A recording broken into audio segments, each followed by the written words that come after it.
tous, Éric Marcely.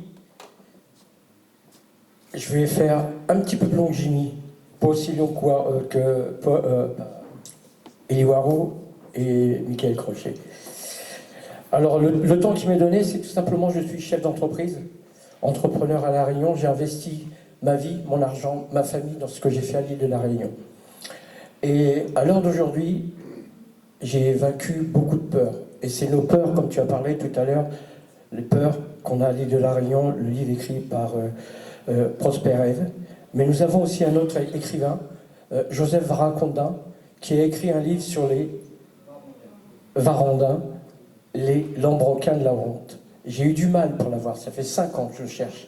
Et je l'ai trouvé, je l'ai eu grâce à une amie qui me l'a prêté. Alors il y a beaucoup de choses qui sont écrites, mais d'abord nos peurs, nos égos, tout ça il faut les mettre de côté, c'est difficile. Notre passé, on ne doit pas le porter sur nos épaules. Notre passé doit nous permettre d'avancer, on doit se libérer de notre passé, tu as dit Paul. Nous devons nous libérer aussi de tout ce que la départementalisation qu'a créé sur les Réunionnais. Je suis un enfant du Bumidum. Le Bumidum a créé un exode, un exil, une déportation, le mot est peut-être fort, des Réunionnais à partir de 1960. 183 000 Réunionnais qui ont été déportés en métropole et la venue de d'autres personnes d'extérieur. Et on continue à le faire. On est en train de perdre notre patrimoine culturel, culinaire, familial. Notre histoire, nous sommes en train de la perdre. Notre histoire, c'est aussi l'entreprise, l'économie à La Réunion. On avait de la filature, on faisait du savon à La Réunion.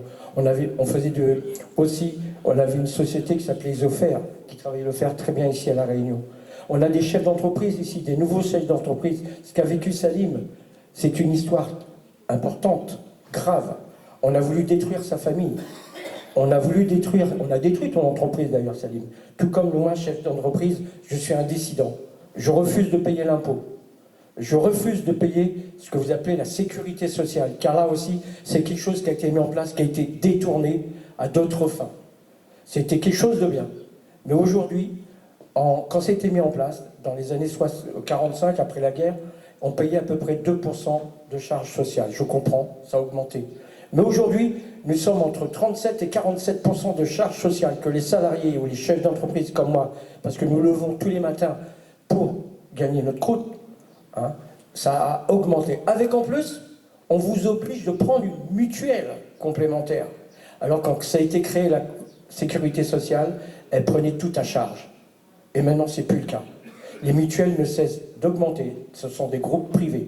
Tous les groupes capitalistes sont en train de nous faire les poches. Et nous, qu'est-ce qu'on fait? Salim n'est pas bon ce qu'il fait.